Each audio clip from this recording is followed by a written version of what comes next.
की बात है, एक गांव था समुद्र तट के किनारे। उसमें एक बढ़ई रहता था, वो बहुत बूढ़ा था। वो आज जैसे बच्चे के लिए खिलौने बनाया करता था लकड़ी के, लेकिन उसके बहुत दुखी रहता था क्योंकि उसके पास अपना कोई बच्चा नहीं था। और एक दिन उसने एक लकड़ी की कठपुतली बनाई। कठपुतली जानते हो? हाँ, तो उसने एक लकड़ी की कठपुतली बनाई और बना करके वो सो गया। रात में एक परी आई। उस परी ने उस कठपुतली के अंदर अपनी जादू की छड़ी से जान डाल दिया। कठपुतली उठकर नाचने लगा। जब सुबह उस बुढ़े का नाम जोमेटो था।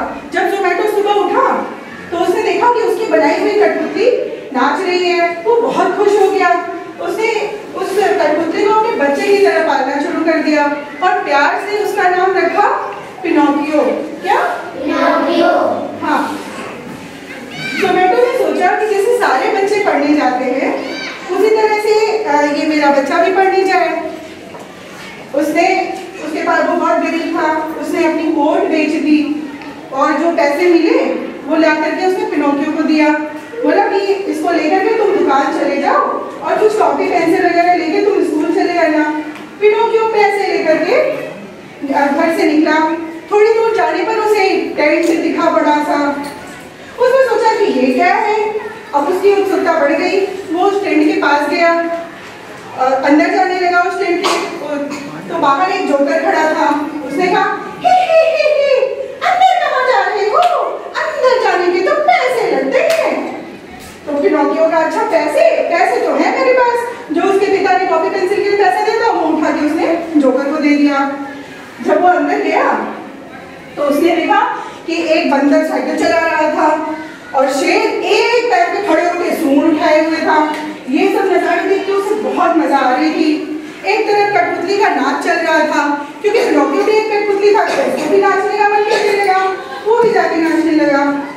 तो सर्कस का जो मालिक था उसने देखा अरे जिंदा कठपुतली, इससे तो मैं इसे नचा के तो मैं बहुत सारे पैसे कमा सकता हूँ। उसने उसे कैद कर लिया पिनोकियो को।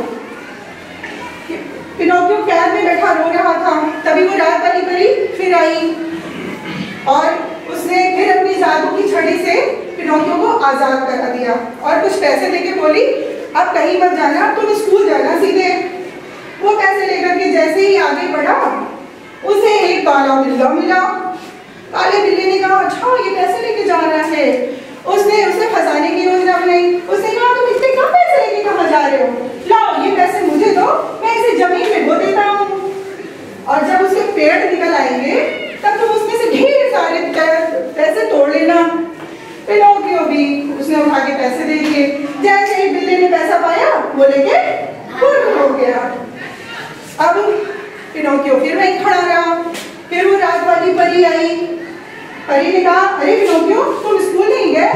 पिनोकियो ने झूठ बोला, गया था। जैसे ही वो झूठ बोला उसके कान इतने बड़े हो गए, नाक इतनी बड़ी हो गई।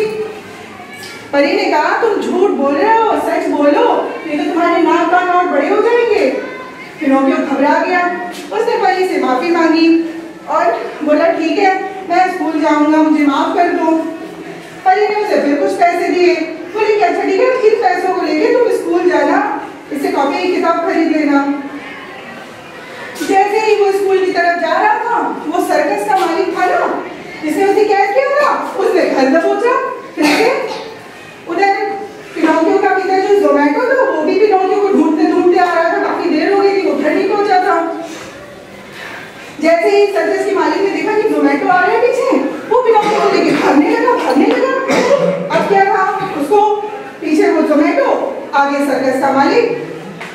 सर्कस का मालिक बहुत गुस्सा हो गया। उसने उठा के पिनोकियो को समंदर में फेंक दिया। इधर जोमेटो भी एक नाव लेकर के समंदर में पिनोकियो को बचाने के लिए कूद गया। दोनों एक बड़ी सी व्हेल मछली के पेट में घुस गए। व्हेल मछली अभी नया हुई है ना? हाँ, मुझे पता है। हाँ। और व्हेल मछली के दोनों पेट में घुस गए। अब क्या करें? फिर व्हेल मछली को खूब जोर से छीन गई और दोनों व्हेल मछली के मुंह से निकल के आगे समुद्र तट पे गिरे। पिनोकियो बहुत घबरा चुका था इतनी देर में। उसने अपने पिता से माफी मांगी। बोला, पिताजी मैं आपसे माफी मांगता हूँ, अब मैं कोई गलती नहीं करूँगा, अब मैं अच्छे बच्चे की तरह रहूँगा, मैं स्कूल जाऊँगा। और अब पिनोकियो रोज स्कूल जाता है।